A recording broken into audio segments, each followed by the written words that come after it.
Alors c'est un mot très difficile à prononcer. Je suis coucourde... Ben oui, évidemment. Je suis coupe-gourdonnière.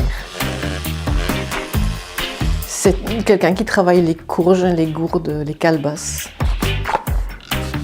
Voilà. Donc elle ressemblera à celle-ci.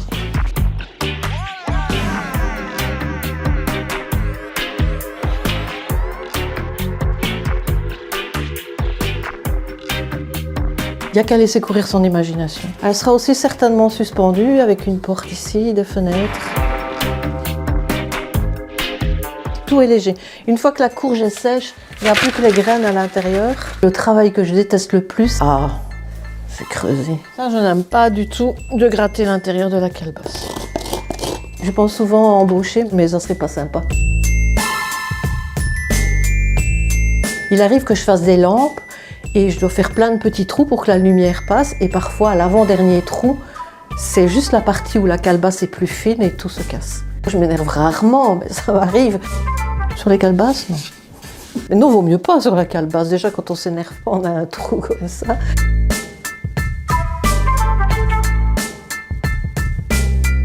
Après la courge, le deuxième matériel dont j'ai vraiment besoin, c'est une pâte à modeler autodurcissante. Une fois que tout est bien sec, la pâte et la courge, ça ne s'abîmera plus jamais. Sauf si le chat passe par là, il le fait tomber, il le casse. Le gros truc, c'est certainement la cire d'antiquaire que je mets quand tout est fini. Comme ça, la pâte à modeler qui est blanche, mais elle devient à peu près de la même couleur que la calebasse.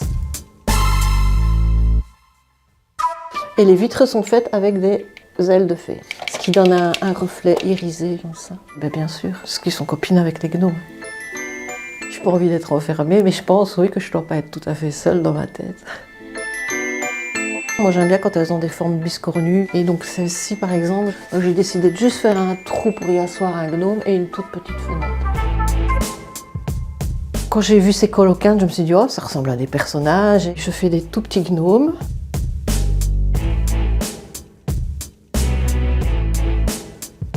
Souvent on pense que c'est sculpté, mais c'est du modelage. Ce que je préfère faire, ce sont les narines. Je trouve que ça termine vraiment bien le gnome, et quand les narines sont faites, le visage est terminé.